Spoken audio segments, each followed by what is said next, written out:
Friends worship. We are met in a great task when we meet in worship. We are trying to build up together. The consciousness of the presence with us here and the reality of communion with God. We lost a couple members over the issue, finally, after all was said and done, and we made this decision as a group. Because basically the meetings work in a consensus, hopefully that everybody can agree on a decision. But sometimes that takes process, at times that takes time. If we were building it ourselves, it would have been clear glass. We'd love to see the outdoors, see the outside, and see trees rather than images that guide our thoughts one way or another or darken the room. Well, it's extravagant in that it was extravagant. It's an old building. It's a historic building. It was empty when we bought it as a meeting, and we renovated it ourselves. People did the work. There were some families who feel that the windows are a distraction and that they lead you into worship, where we're not supposed to be led into worship. We're supposed to be open to receiving worship. So that was a difficult time because they had strong feelings and we had already purchased the building. We relied a good bit on testimonies and they're referred to frequently as our spice cabinet. Simplicity. Simplicity cuts across everything, not just how we dress, how we live.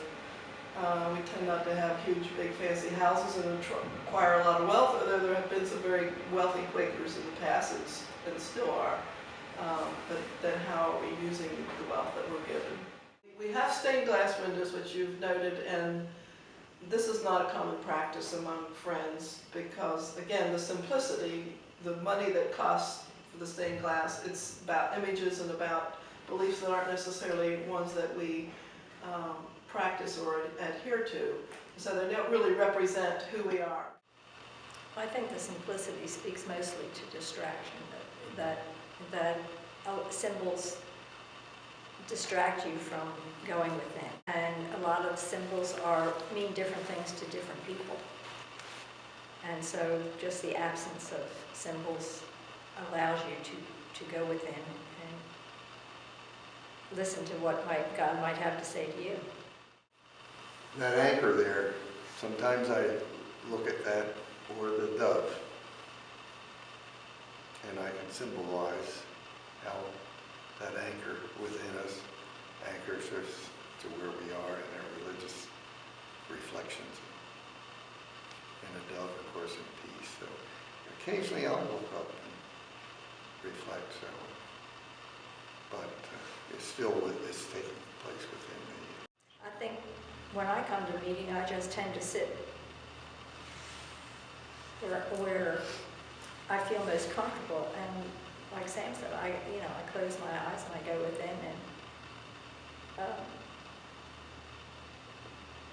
they haven't affected my worship, I wouldn't say. But I wouldn't say that they didn't affect. There are other people whose worship might be affected. It's been, 2 years, I guess, contemplating, processing all the various options of removing the stained glass, selling them, covering them. But there was a number of members in this community that had attended here. Both sides of us were widowed. They attended this meeting. The mayor, who I knew, attended. And they made a strong appeal, number one, that we maintain this, because there's certain significance to it. Well, for one thing, it would cost a whole lot to replace them. That's a very simple one for me. And it does have historic value. There is beauty in those windows, even though they don't represent necessarily our practices and beliefs. There's an artistic value of them. So that for me wasn't such a difficult issue. The building was here, it's the way it was.